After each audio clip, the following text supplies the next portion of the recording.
సింగరేణిలో రాజకీయ నాయకుల జోక్యాన్ని అరికట్టాలన్నారు ఏఐటీసీ రాష్ట్ర అధ్యక్షులు వాసిరెడ్డి సీతారామయ్య. చట్ట ప్రకారం గుర్తింపు సంఘానికి ప్రాతినిధ్యం కల్పించాలన్నారు. పెద్దపల్లి జిల్లా రామగుండం సింగరేణి ఏరియా గోదావరికని 1వ బొగ్గుగని గేట్ మీటింగ్లో పాల్గొన్నారు. సింగరేణిలో ఎన్నికలు జరిగి 6 నెలలు గడిచినా ఇప్పటి వరకు గుర్తింపు పత్రం ఇవ్వలేదన్నారు వాసిరెడ్డి సీతారామయ్య.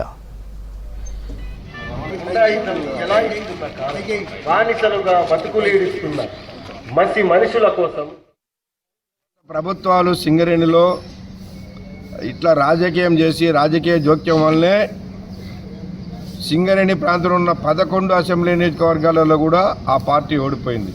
మరి ఈ ప్రభుత్వమైనా సింగరేణిలో రాజకీయ జోక్యం లేకుండా ఏ కార్మిక సంఘాలు గెలిచినాయో ఆ కార్మిక సంఘాలు చట్ట పరిధిలో పనిచేసే విధంగా ఉండాలని మేము ఏఐటీసీగా డిమాండ్ చేస్తూ ఉన్నాం.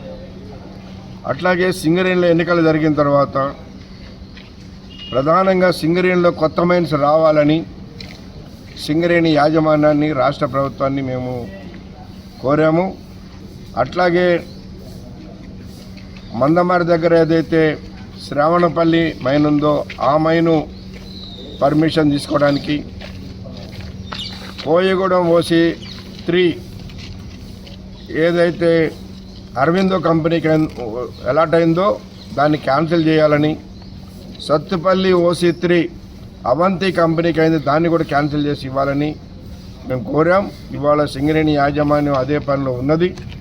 తొందరలో ఆ మైన్స్ వస్తే సింగరేణికి ఇంకా భవిష్యత్తు ఉంటుందని, అట్లాగే సింగరేణిలో ఉన్నటువంటి ఖాళీలన్నీ కూడా సింగరేణిలో పనిచేసినటువంటి కార్మికులతోటే నింపాలని మేము కోరాం.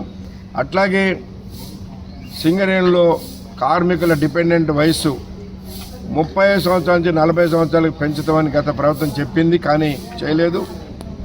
ఈ ప్రభుత్వమైనా చేయాలని వెంటనే డిమాండ్ చేశాం. దాని ప్రకారం అంగీకరించి